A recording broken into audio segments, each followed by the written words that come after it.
Hello students, आज BSc part 2 paper 2 के unit 4 diffraction of light के बारे में ये वीडियो है।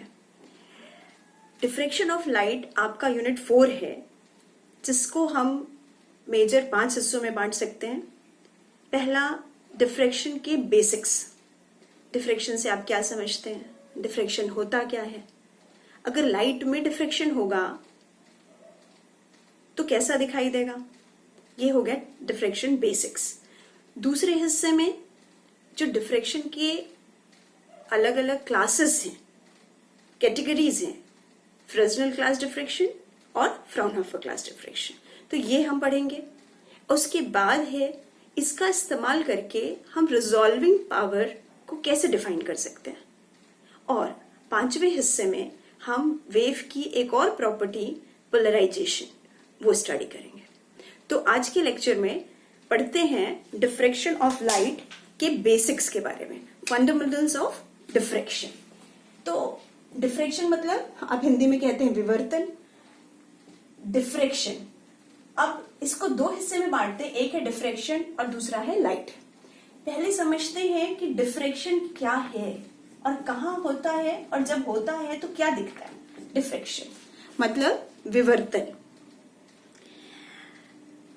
विवर्तन किसी भी तरंग, किसी भी वेव, कौन सा वेव कह सकते हैं, साउंड वेव, लाइट वेव, अगर लाइट वेव है तो साउंड वेव जो हम रोजमर्रा की जिंदगी में सुन रहे हैं, इसमें तो बहुत आसानी से डिफ्रैक्शन होता है। जब लाइट वेव डिफ्रैक्ट होती है तो कैसा दिखेगा, ये समझ पाना थोड़ा मुश्किल है, लेकिन चलिए ध्वनि से शुरू करते हैं।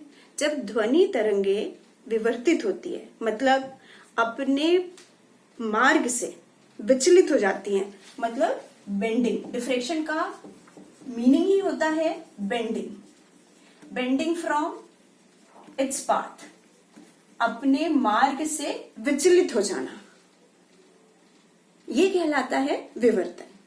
और इसकी वजह से ही, इस डिफ्रैक्शन की वजह से ही ये है कि दूसरे कमरे में बैठे व्यक्ति की आवाज हमें बहुत आसानी से सुनाई देती है, बहुत क्लियरली सुनाई देती है, लेकिन वह व्यक्ति दिखाई नहीं देता।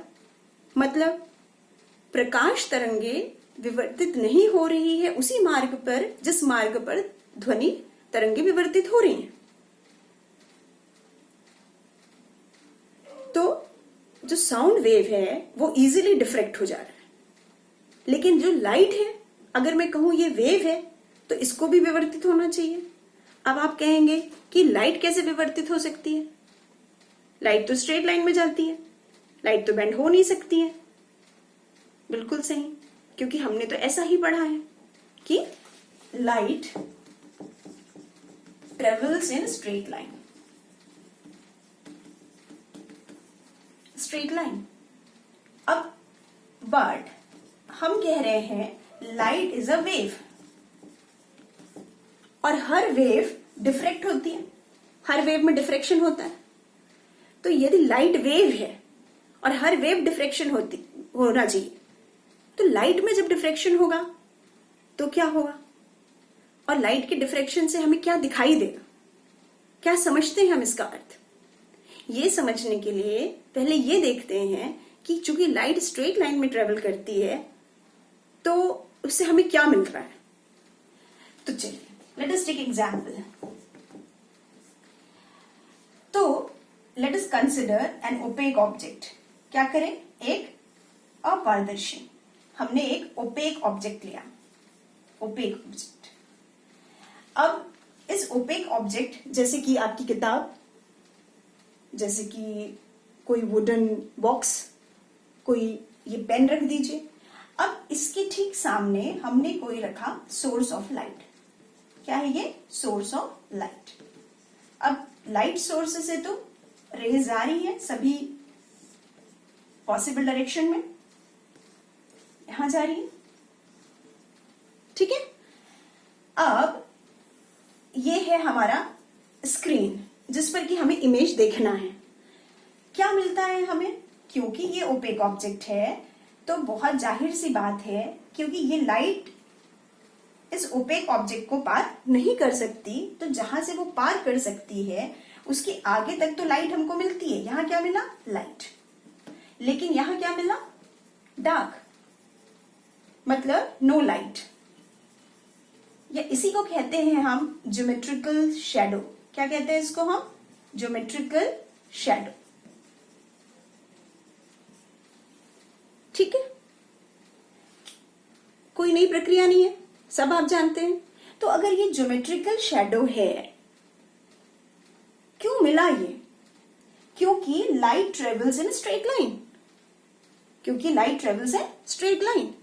इसका मतलब यदि लाइट डिफ्रेक्ट होती है, बेंड होती है अपने मार्ग से, इस बाधा के कारण, इस ऑब्स्टिकल के कारण, तो क्या हम ये समझें कि जिस तरह से हमें बाजू के कमरे की आवाज आ रही थी, वैसे ही जहां लाइट नहीं जाना चाहिए, क्या वहां लाइट आएगी? आनी चाहिए, आनी चाहिए। क्या यही bending of light he diffraction है, कि इससे भी ज्यादा कुछ है? इसे ही हमें समझना है। तो ये ज्योमेट्रिकल शैडो के अंदर लाइट का पहुंचना, ये तो बहुत लग रहा है कि चलो ठीक है, अगर हुआ तो शायद ऐसा होगा। क्यों? क्योंकि लाइट वेव है और वो कहां चली गई? वहां जहां उसे नहीं जाना चाहिए था। लेकिन इतना ही डिफ्रेक्शन नहीं है, यही एक मजेदार चीज है, यही एक मजेदार फिनोमेना है। जो लाइट के डिफ्रेक्शन को हम अलग से स्टडी करते हैं, दूसरे तरंगों के साथ नहीं, जो लाइट के डिफ्रेक्शन को इससे भिन्न बनाती है। इसको देखने के लिए थोड़ा सा मैं यहां जगह बना लूं ताकि आप समझ सकें कि जब डिफ्रेक्शन होगा लाइट में तो क्या हो रहा है। तो ना सिर्फ ये लाइट ज्योमेट्रिकल शैडो में जा रही है जैसा आप चाहते थे, जैसा आप सोच रहे थे, बल्कि हमें इस ज्योमेट्रिकल शैडो के बाहर, ये कौन सा रीजन है जहां हमको पूरा पर्याप्त लाइट मिल रही थी। अब यहां ज्योमेट्रिकल शैडो के बाहर हम पाते हैं कि यहां जो परफेक्ट रोशनी होनी चाहिए, यहां पर भी मुझे कुछ इस तरह से इंटेंसिटी जिनकी बढ़ती जा रही है, ऐसे मुझे फ्रिंजेस मिल रही हैं। मतलब यहां पर इंटेंसिटी कम होते होते होते यहां पर कम हुई और उसके बाद यहां इंटेंसिटी बिल्कुल भी जीरो हो गई। लाइट रेज ज्योमेट्रिकल शैडो में तो एंटर कर ही रहा है, साथ ही ज्योमेट्रिकल शैडो के बाहर भी नॉन यूनिफॉर्म डिस्ट्रीब्यूशन दिखा रहा है, non uniform distribution of intensity. उसके बाद जरूर ये यूनिफॉर्म डिस्ट्रीब्यूशन हो गया। ये जो घटना है, ये जो प्रक्रिया है, जिसमें इसे ऐसे समझ सकते हैं कि जैसे कि किसी कमरे की आवाज दूसरे कमरे में सुनाई दे रही है, ये तो विवर्तन हुआ। लेकिन क्या इसका अर्थ ये है कि इस कमरे के अंदर जहां आवाज है वो कहीं पर कम, कहीं ज्यादा सुनाई दे रही होगी? ये है लाइट का डिफ्रेक्शन। मतलब presence of light in geometrical shadow and formation of bright and dark bands, formation of alternate bright and dark bands outside the geometrical shadow region. ये है diffraction of light. तो how do we define diffraction of light? तो diffraction of light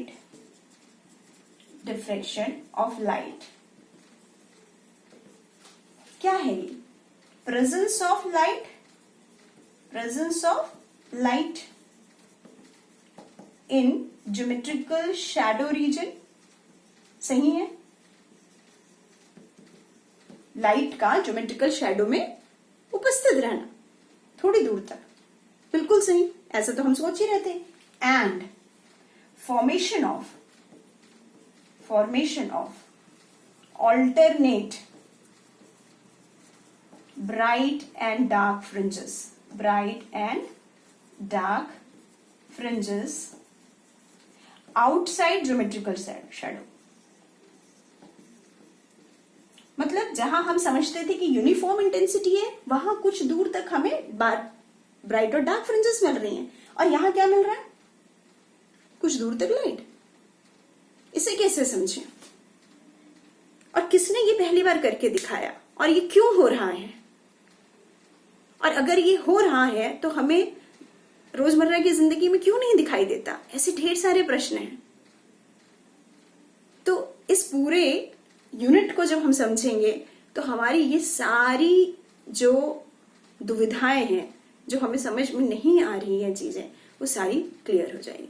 मतलब आपको ये समझ में आ जाएगा कि ये क्यों हो रहा है, ये समझ में आ जाएगा कि फिर अगर हो रहा है तो हमें दिखता क्यों नहीं है, और ये भी समझ में आ जाएगा कि यदि हम ऐसा डिफ्रेक्शन कराएं तो हमें किस किस तरह की प्रक्रियाएं नजर आएंगी। तो एक और एग्जाम्पल लेते हैं। इस दफे हम ये करते हैं कि अब की बार हमारा जो ऑब्जेक्ट है वो ओपेक ऑब्जेक्ट लेने की बजाय हम एक ट्रांसपेरेंट अपर्चर ले लेते हैं। हम क्या ले लेते हैं, ये एक अपर्चर। ये क्या है, अपर्चर मतलब एक छोटा सा छिद्र। और अब की बार हम सोर्स इसके पीछे नहीं रखते, ठीक इसके सामने रख देते हैं।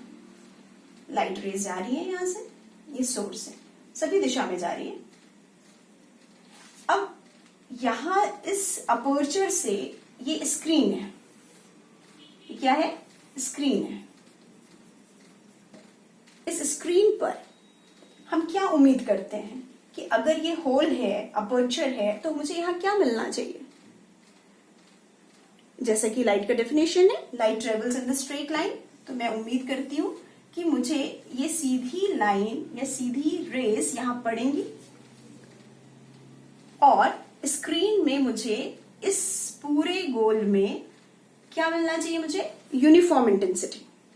क्या मिलना चाहिए मुझे, this is the reason of uniform intensity.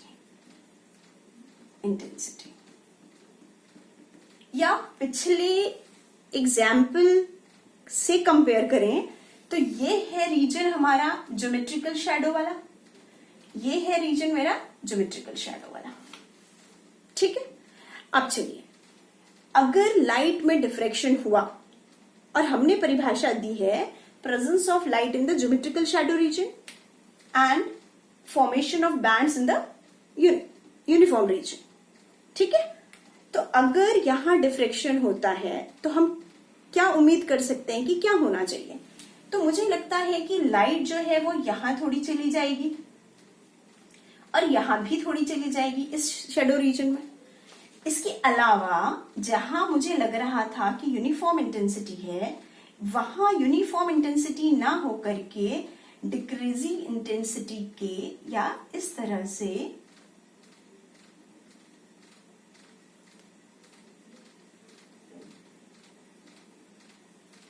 ऐसे मुझे फ्रिंजेस मिलेंगे।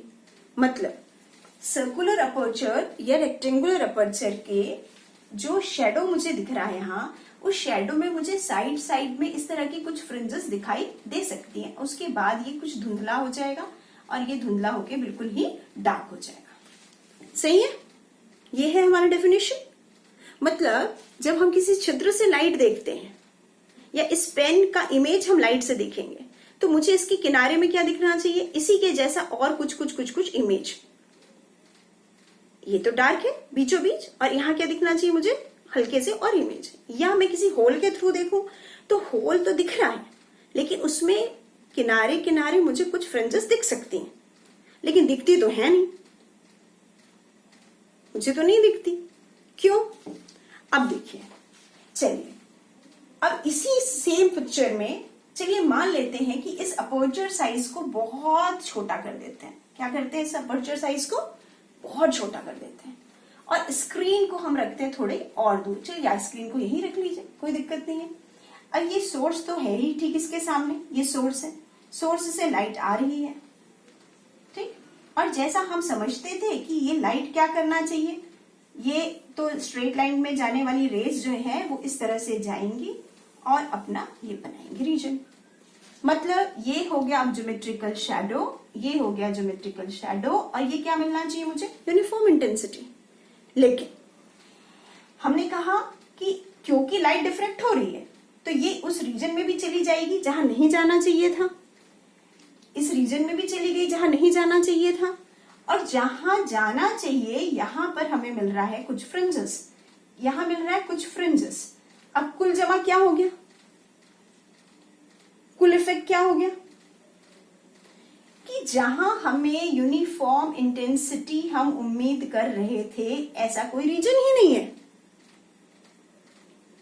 देखा चमत्कार क्या हुआ? यहां ये सारी आ गई हमारी फ्रिंजेस ही फ्रिंजेस। मतलब जिस जगह पर हम उम्मीद कर रहे थे कि उस होल के कोरस्पॉन्डिंग मुझे एक ब्राइट अपर्चर, एक ब्राइट बैंड दिखाई देने वाला है, वो ब्राइट बैंड गायब, और अब मुझे मिल रहा है सिर्फ अलग अलग इंटेंसिटी के डार्क ब्राइट फ्रिंजेस। अब उसके बाद ये इंटेंसिटी कम होती जाएंगी और अब बन जाएगा शैडो। ये क्या बना? शैडो। ये है आपका डिफ्रेक्शन। ये क्या है? डिफ्रेक्शन।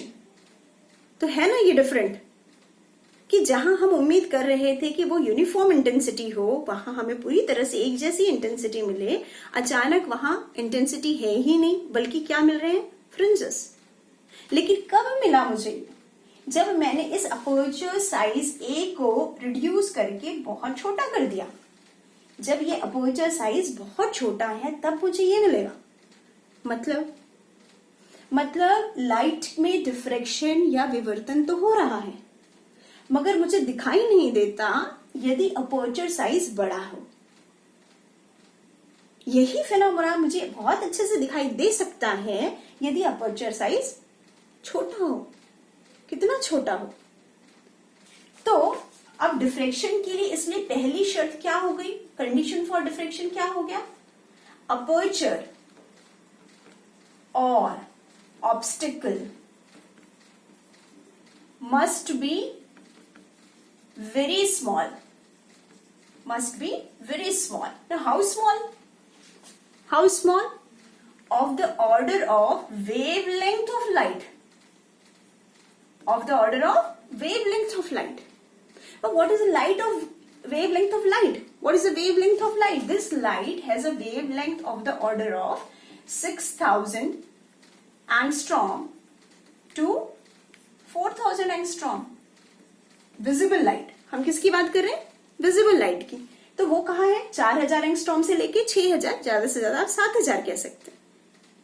इतने एंगस्ट्रॉम, बहुत छोटा, तब जाके मुझे दिखेगा इसका इफेक्ट, डिफ्रेक्शन, उसके ऑर्डर का। इतना नहीं, इसके 10 गुना या 100 गुना है तो भी चलेगा। मतलब जो हमारे होल्स हैं, ऑब्स्टिकल्स हैं, वो माइक्रॉन्स के ऑर्डर के होने चाहिए। 10⁻⁻6 मीटर्स, 10⁻⁻6 मीटर, 10⁻⁻7, उससे बड़े नहीं। अगर उससे बड़े हैं तो फिर ये स्थिति बनेगी और मुझे ये दिखाई नहीं देने वाला है। यही वजह है कि रोजमर्रा की जिंदगी में जब हम किसी होल के थ्रू देखते हैं या किसी ऑब्जेक्ट को देख रहे हैं तो हमें उसका सिर्फ शार्प शैडो दिखाई देता है।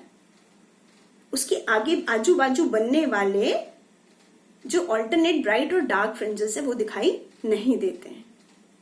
मतलब लाइट डिफ्रेक्ट हो रही है, लाइट भी दूसरे तरंगों की तरह ही अपने मार्ग से विचलित, विवर्तित होती है, लेकिन शर्त है कि साइज ऑफ ऑब्स्टिकल या aperture must be of the order of wavelength of light. तब ये खूबसूरत फिनोमेना आपको दिखने लगेगा। बहुत बार आपने देखा होगा, आप अपने खिड़की के जो मस्किटो नेट है, जाली जो होती है, उसके थ्रू स्ट्रीट लाइट को देखने की कभी कोशिश करिए। आप अंदर हैं, आप अपनी जाली से दूर के स्ट्रीट लाइट को देखिए, आपको बहुत ही खूबसूरत ऐसे दिखाई देगा। इस तरह से लगेगा जैसे कि स्ट्रीट लाइट कई टुकड़ों में डिवाइड हो गया। क्यों? क्योंकि वो जो मस्कीटो नेट है, उसके जो मेश है, उनकी जो जालियां हैं, उसके बीच का जो डिस्टेंस है वो बहुत कम होता है, of the order of fraction of millimeters, and that is why you are able to see diffraction of light. और देखिए आप खुद कि कहां कहां ऐसा हो सकता है कि जब आपको इतने छोटे छिद्र मिलते हैं और आप खुद डिफ्रेक्शन का अनुभव कर पाते हैं। आज के लेक्चर में इतना ही। आगे के लेक्चर में हम देखेंगे क्लासिफिकेशन ऑफ डिफ्रेक्शन। इस डिफ्रेक्शन ये क्या है ये तो समझ में आ गया, क्यों है और कैसे इसे मैथमेटिकली हम सिद्ध करेंगे कि कहां कितनी एनर्जी होगी, ये हम आगे के लेक्चर में देखेंगे। Thank you.